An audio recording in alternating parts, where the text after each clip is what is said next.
অনেক ধন্যবাদ। আসলে আজকে হচ্ছে একটা বেদনা বিধুর দিন, বিএনপির জন্য শুধু না, গোটা বাংলাদেশের জন্য। 1981 সাল, সেই 30 যে মে, সেখান থেকে চলে গেছে 2026-এর 30 মে। তার মানে হচ্ছে 45 বছর। এই 45 বছর আগে কিন্তু বাংলাদেশের খুব ক্ষণজন্মা পুরুষ বলে থাকেন রাজনৈতিক বিশ্লেষকরা, সেই ক্ষণজন্মা পুরুষ মাত্র 3.5 বছরের শাসন আমল ছিল শহীদ প্রেসিডেন্ট জিয়াউর রহমান, যিনি ব্যর্থ এক সামরিক অভ্যুত্থানে শহীদ হয়েছিলেন। সেই শহীদ প্রেসিডেন্ট জিয়াউর রহমান, যিনি সেই তার সমাধি স্থল শেরেবাংলা নগরে, সেখানে আমি রয়েছি। ঠিক 11টার সময় তারই যোগ্য উত্তরসূরি, তার পুত্র, বাংলাদেশের বর্তমান প্রধানমন্ত্রী তারেক রহমান, তিনি কিন্তু এখানে রাষ্ট্রের প্রধানমন্ত্রী হিসাবে এবং একসাথে দলীয় প্রধান হিসাবে পরপর কিন্তু তিনি শ্রদ্ধা নিবেদন করবেন। ইতিমধ্যেই আমরা সকালবেলা দেখেছি যে এখানে এসে বিএনপির মহাসচিব এসেছেন অন্যান্য নেতৃবৃন্দ।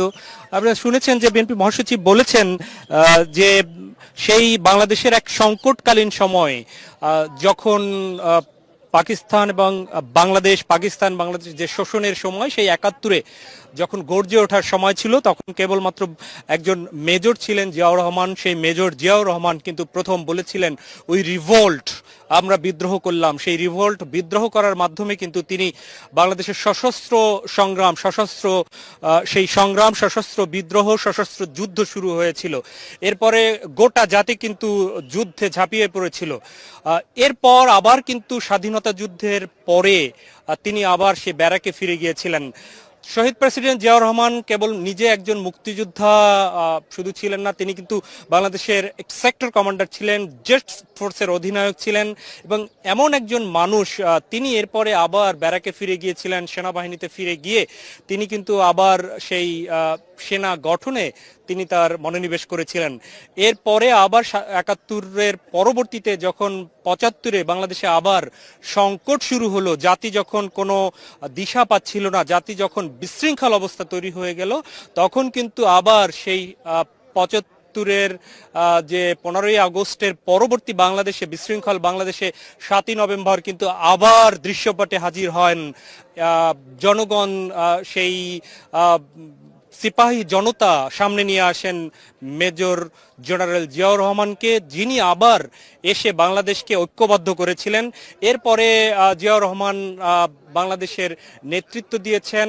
সেই নেতৃত্ব দেওয়ার পরে মাত্র 3.5 বছরে তিনি জাতীয়তাবাদের আদর্শ নিয়ে কিন্তু বাংলাদেশের প্রতি যে মানুষের দেশপ্রেমের যে বিষয়টি ছিল, সেই দেশপ্রেম সামনে নিয়ে এসেছেন। তখন তিনি সেই সময়ে যে বহুদলীয় গণতন্ত্রের যে প্রবক্তা, সেই বহুদলীয় গণতন্ত্র কিন্তু তিনি ফিরিয়ে এনেছিলেন।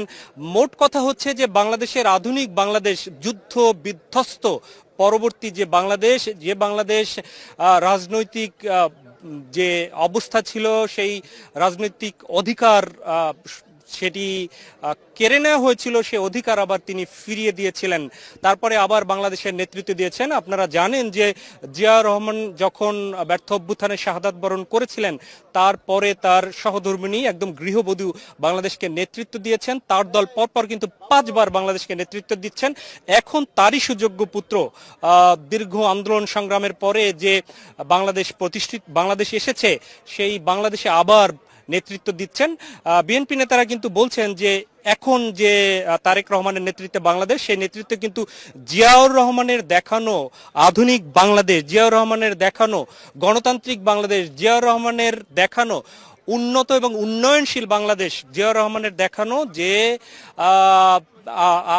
জনসম্পদে রূপান্তরিত করার বাংলাদেশ, সেই বাংলাদেশের দিকে তারেক রহমান নিয়ে যাবেন।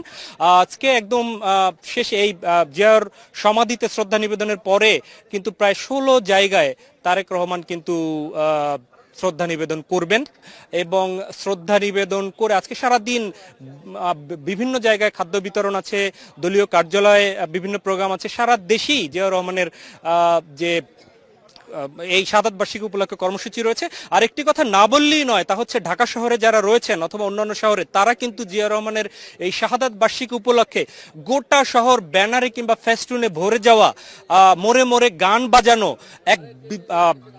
একদম বিচ্ছিরি অবস্থা তৈরি করা, সেটি কিন্তু একদমই নেই। তারা দলীয় প্রোগ্রাম কিংবা রাষ্ট্রীয় প্রোগ্রাম করছেন, সেখানে কিন্তু কাউকে কোনো ডিস্টার্ব না করে। এই পরিবর্তিত বদলে যাওয়া বাংলাদেশী বিএনপির অঙ্গীকার অথবা তারেক রহমানের অঙ্গীকার, সেটি কিন্তু মহাসচিব বলেছেন। তো আমরা পরবর্তী যে কর্মসূচিগুলো রয়েছে দলীয় এবং সরকারি, সেই বিষয়গুলো আমরা বিস্তারিত তুলে ধরবো। তো আপাতত এই জিয়ার সমাধিস্থল জিয়া উদ্যান থেকে এটি ছিল আমার কাছে থাকা তথ্য। আমরা ফিরে যাচ্ছি স্টুডিওতে। প্রেরণা। মাহবুব, আপনাকে ধন্যবাদ। জিয়া উদ্যান থেকে যুক্ত ছিলেন আমাদের সহকর্মী মাহবুব।